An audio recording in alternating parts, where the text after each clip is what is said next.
क्या आप जानते हैं कि त्रेता युग में भगवान श्री राम ने स्वयं माता वैष्णो देवी को दर्शन दिए थे?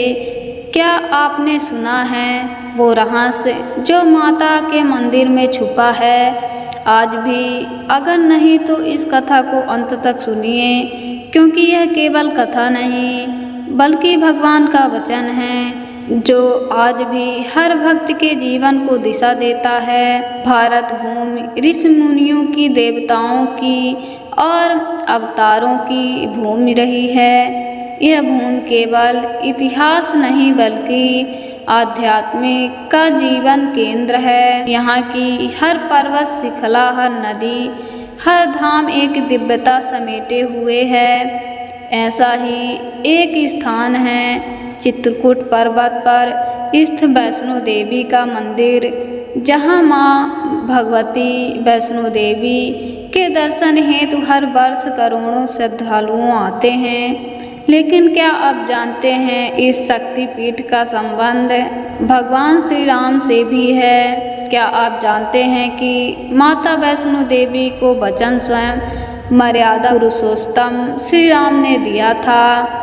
चलिए आज हम उस दिव्य रहस्य की यात्रा पर चलें जो त्रेता युग से शुरू होकर कलयुग तक आ पहुंचा है और अभी भी हर भक्त के लिए संदेश छोड़ता है। जब भगवान श्री राम वनवास के समय अपनी पत्नी सीता और भाई लक्ष्मण के साथ दक्षिण दिशा की ओर जा रहे थे, उस समय वे अनेक ऋषि मुनियों के आश्रम में भी रुके। जहाँ जहाँ वे गए वहाँ उन्हें सम्मान और स्नेह मिला।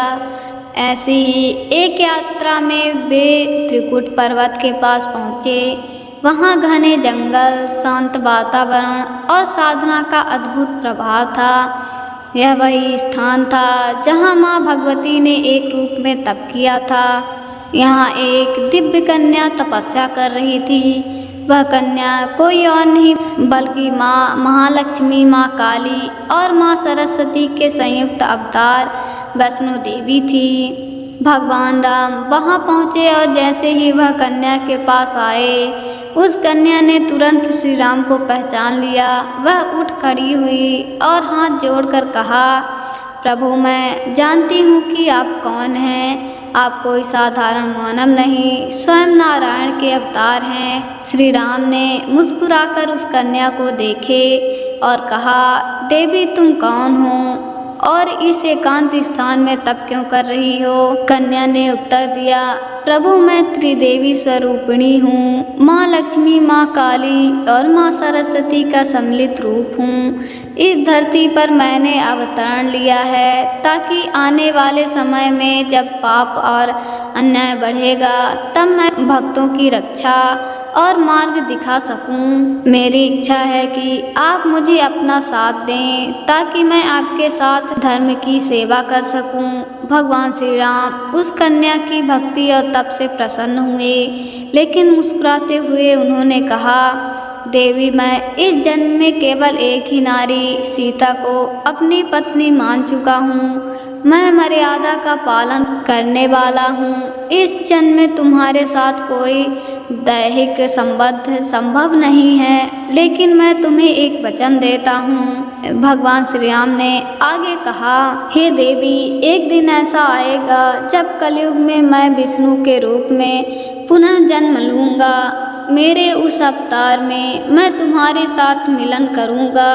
तब तुम इस स्थान पर एक गुफा में विराजमान हो जाओगी और वहाँ तुम्हारे दर्शन करने लाखों करोड़ों भक्त आएंगे। तुम्हारा नाम होगा वैष्णो देवी।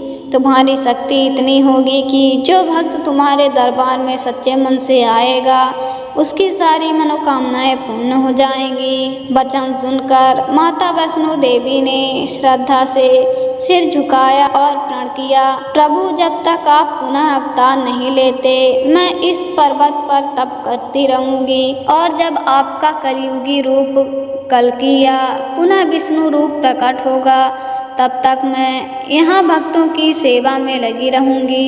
इसके बाद वैष्णो देवी त्रिकुट पर्वत पर साधना करने लगी। और वहीं एक गुफा में स्थायी रूप से निवास किया।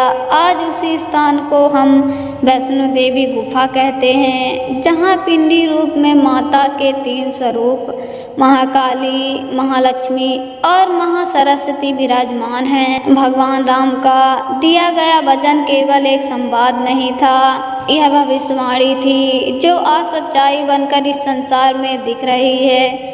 करोड़ों भक्त वैष्णो देवी के दरबार में आते हैं और हर कोई यही मानता है कि यहाँ माँ वैष्णो देवी साक्षात रूप में विराजती हैं। माँ वैष्णो देवी के दरबार में जात पात ऊंच नीच नहीं चलता, यहाँ केवल श्रद्धा और विश्वास ही चलता है। जो भक्त सच्चे मन से आता है उसे माँ कभी खाली हाथ नहीं लौटने देती। यहाँ मंदिर केवल पत्थरों की संरचना नहीं, श्री राम के वचन का जीवंत प्रमाण है। अगर आप भी माता वैष्णो देवी की कृपा चाहते हैं तो इस दिव्य वचन को जीवन में उतारिए। भाग 2 में हम जानेंगे कैसे माता वैष्णो देवी ने रावण के समय से लेकर आज तक के युगों में भक्तों को मार्ग दिखाया है। इसलिए वीडियो को लाइक करें, शेयर करें और अगला भाग जरूर देखें, क्योंकि यह कहानी है श्रद्धा की, तप की और श्री राम के अमर वचन की। जय माता दी।